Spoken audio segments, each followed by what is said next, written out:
Hi, we're going to pick up where we left off. Page 9, trust. Trust is an instinctive reliance on another in a high-risk situation. Our trust barometer works with feeling and intuition. It is subjective and personal.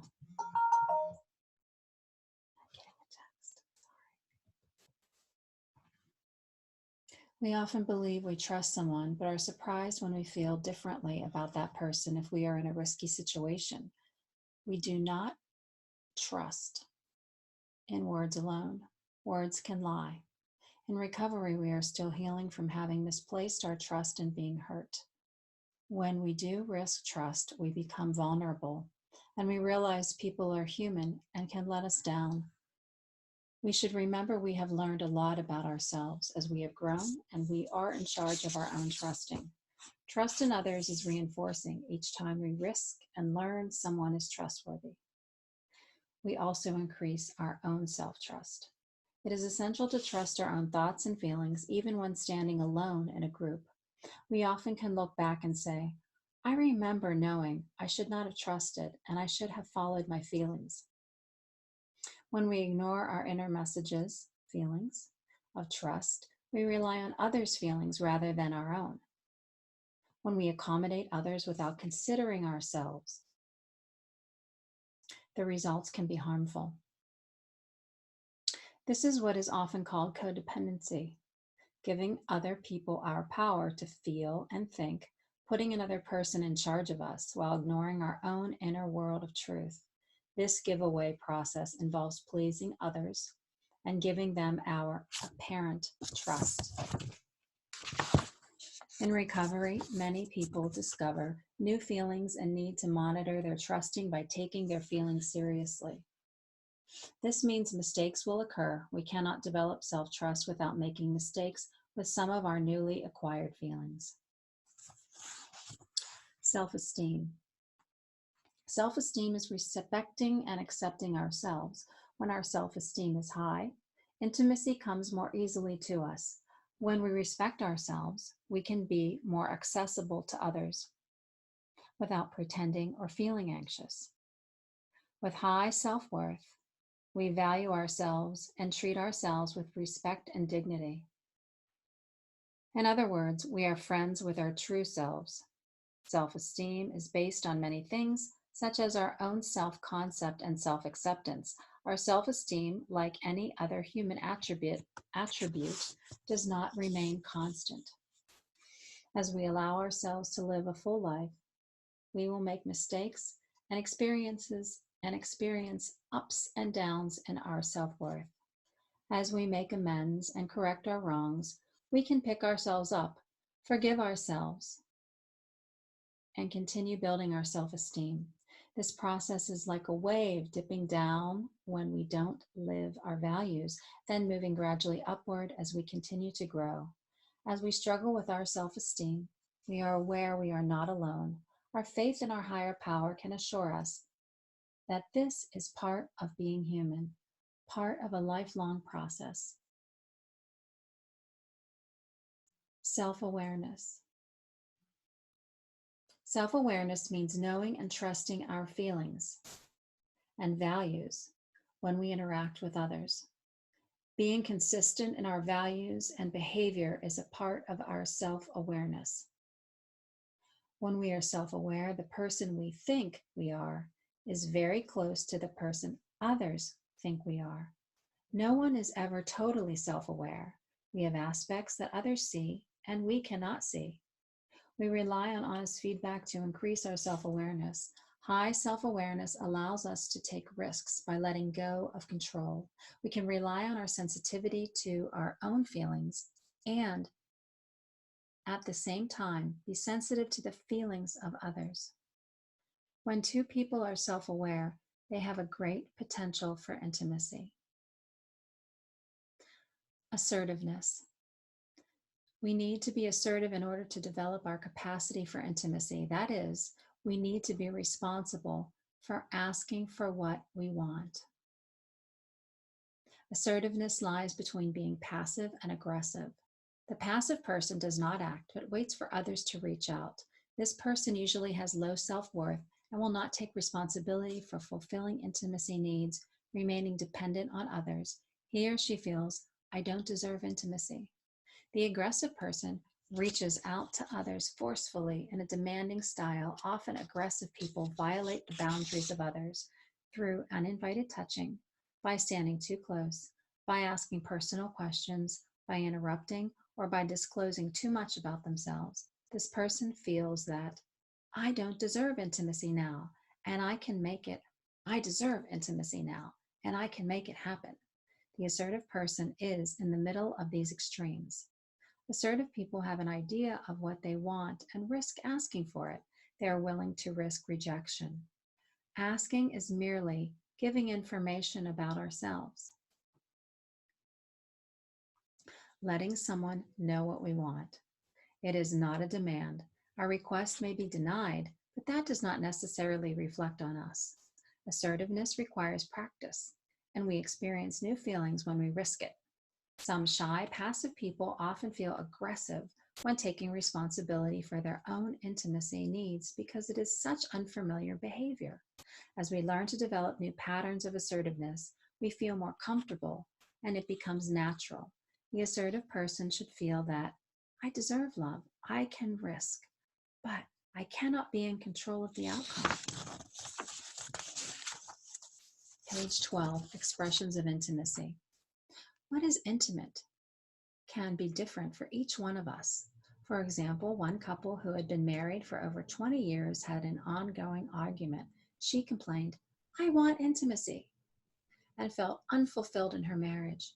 He retorted, well, I want intimacy too, wondering why his wife never seemed to enjoy their time outdoors as much as he did. Both had their own definitions of intimacy based on their experience of closeness and had come to expect that in each other. Because of their limited definitions of intimacy, they were not communicating accurately with each other. When she said she wanted intimacy, she meant the emotional closeness she enjoyed through sharing feelings. When he said he wanted intimacy, he was referring to the closeness he enjoyed so thoroughly when they were outside hiking or biking together. They never realized they had different meanings of what was intimate. What would you identify as your most desired expressions of intimacy? The following list of definitions of intimacy can be helpful in broadening our own meaning of the word. Social intimacy. Social intimacy comes from sharing a group experience. Good examples are AA or Al-Anon meetings, church groups, community organizations, and youth groups. These activities provide ways to share similar values. Often these activities open doors to other types of intimacy. Another aspect of social intimacy can be seen in our family holiday practices, religious practices, meals, gifts, at family reunions. Intellectual intimacy. Intellectual intimacy comes from sharing ideas. It is the intimacy of thoughts. With whom do you share your philosophy, your ideas about the world or politics? Sharing ideas with others can always give birth to richer, newer ideas. It is important to understand how we think because our values will be expressed in our intellectual expressions. In an intimate friendship, we allow ourselves to think out loud, clarifying our ideas. Emotional intimacy. Emotional intimacy comes with sharing our feelings. These feelings may be angry, happy, tender, sad, or lonely, but are all feelings of vulnerability, which allows someone else to know us. When we can be vulnerable and let someone know our true selves, we are risking becoming just a little more human. Not all intense sharing of personal feelings is intimacy, however. Some people learn to be skilled at apparent intimacy. They reveal too much personal information about themselves to almost everyone. This is not emotional intimacy, but could perhaps be a form of manipulation to win friends and instant closeness. Some people in recovery programs have enjoyed intense feelings and have learned to emotionally connect with people quite rapidly. But this need for intensity can lead to becoming a beginnings addict, where one can go from beginning to beginning and never get beyond the high of the newness and discovery of another person. Physical intimacy. Physical intimacy. People can experience closeness through working together.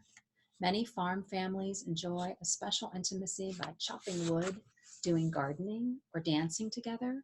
Activities such as running together provide opportunities for physical intimacy. Certain cultures develop this more than others. For example, Chinese and many other Asians would not consider it appropriate to disclose feelings about themselves, but would enjoy an activity with their loved ones. Recreational intimacy. Recreational intimacy comes through the sharing of a sport, hobby, or other recreational activity. Often playing cards or games can be a form of shared closeness. In fact, for many people, a work activity can be a form of recreation. Team or individual activities, bowling, fishing, fly tying, quilting, touch football, ice skating, hiking, are included in recreational intimacy. When a group or team has enjoyed a shared activity, a special bonding is often created. Aesthetic intimacy. Aesthetic intimacy comes from sharing what we think is beautiful. Whether it's walking in the woods, looking at a sunset, watching an art film, or listening to music, we probably don't call the same person to share all our interests. A friend who enjoys the aesthetics of outdoor world may not be the same person we would ask to attend a special concert. We don't always talk about aesthetic experiences because the experience itself provides the intimacy. Affectional intimacy. Affectional intimacy comes from the sharing of affection through touching, hugging, holding a hand, or a touch on the shoulder. Sometimes affectional closeness can be seen through an exchange of tender glances. We all need affectional intimacy, but it's important to know how we like to receive as well as give it. Hugging can be very comforting, but if someone has been recovering from physical or sexual abuse, the unwanted hug can become a moment of terror rather than a moment of tenderness. One person said it took him a long time to realize affection can be an end in itself rather than a means to an end. Our affectional desire level can change. We need to trust our own inner feelings. Sexual intimacy. Many people have sought closeness through sexual intercourse only to find that, as songwriter Michael Johnson says, love will get you through times of no sex better than sex will get you through times of no love. Developing loving friendships is essential to developing genital sexual intimacy. This special form of intimacy requires a relationship. Deep closeness is possible when our level of sexual expression with another is directly related to the shared depth of commitment. Spiritual intimacy. Spiritual intimacy is always a surprise. It comes from sharing an experience that connects our spiritual center, our core, with another or others. Spiritual intimacy is a total sensation, a moment when we surrender ourselves and experience our oneness with. Words fall away. We are silenced and perhaps even tearful. We cannot plan intimacy, and spiritual intimacy is not synonymous with religion.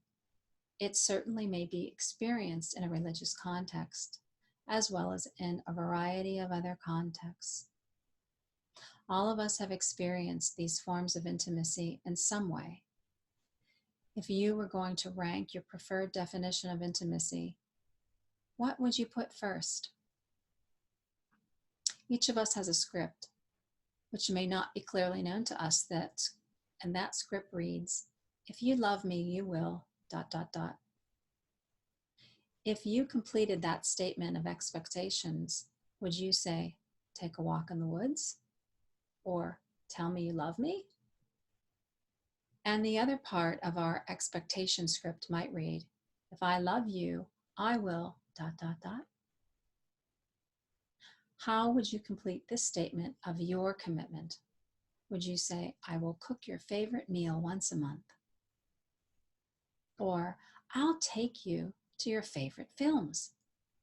We're disappointed when people let us down. And we become upset when someone doesn't seem to value what we do. It can be helpful to sit down and complete our loving lists with our intimate partner as a way of explaining our relationship. Intimate experiences, intimate relationships. When we experience closeness in any of these areas, we can know we have had an intimate experience. And while we can have a special warm image in our mind following such an experience, it does not make an intimate relationship. Sometimes our urge to merge can become quite strong. And we can be quite ready to have an intimate relationship with someone, but an intimate experience does not make an intimate relationship. An intimate relationship exists when we have shared intimate experiences with someone in at least 4 or 5 of the above areas, with the expectation that the experiences and the relationship will continue over time. Most of us have learned cultural myth that we will meet someone special who will fill all our needs. But that would keep us dependent on others to fill us up. There is no one person who can meet all our needs. A healthy individual is one who can share a variety of experiences with more than one person. We need friends in our lives to support us and to walk with us. We will not have what many call a significant other during some periods of our lives. But that doesn't mean we don't have intimacy in our lives. Indeed, sometimes we can have many secondary relationships or several good friends to share our lives. Many people are single, some divorced or widowed. We have many lifestyles during our lives, and our needs for intimacy will differ as we move through our journeys. Secrets. Secrets can be the greatest barriers to intimacy. While it is important to be able to keep a secret, the right to privacy is a basic human right. The right to privacy is a basic human right. It is even more important to be free to reveal one.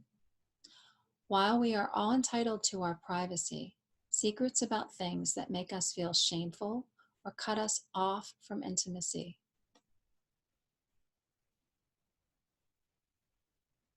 While we are all entitled to our privacy, secrets about things that make us feel shameful cut us off from intimacy.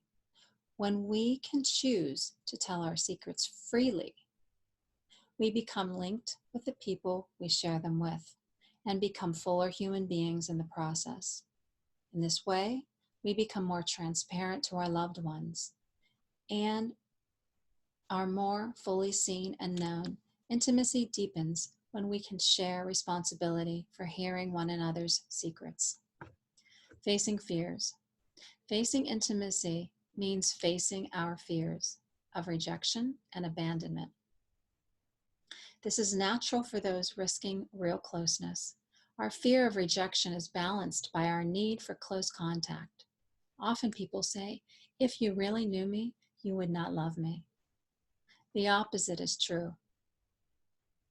When our loved ones see our humanness, our flat sides, we are then capable of being loved. One definition of a friend is someone who knows you and loves you anyway. The delicate balance between fearing rejection and fearing losing ourselves is what intimacy is all about. Perhaps our former relationships were born out of loss, need, and loneliness. Genuine intimacy will grow out of honestly connecting with others. If we are to know intimacy, We are to know that being intimate means breaking our rules, interrupting life patterns. Being intimate means allowing our person to come forth from behind our roles. Being intimate means trusting ourselves with others. Being intimate means exposing our vulnerabilities to others. Being intimate means sharing dreams, hopes, and fears. Being intimate means acknowledging we can be hurtful and be hurt. Being intimate means we are able to be beginners and make mistakes. Being intimate means we shall accept that we are accepted. I'm going to read that last one again. Being intimate means we shall accept that we are accepted. We all can experience deeper intimacy, and we will become better people through sharing our closeness with others. We all deserve to love and be loved. It's that simple.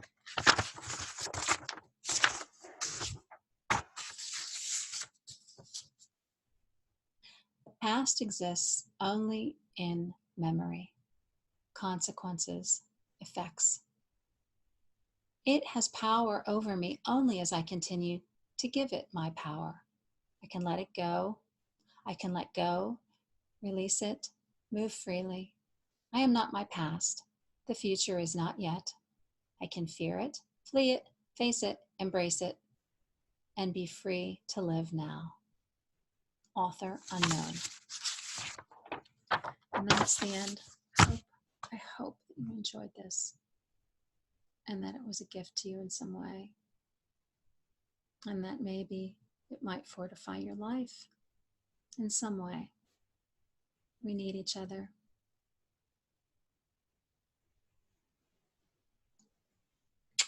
Blessings.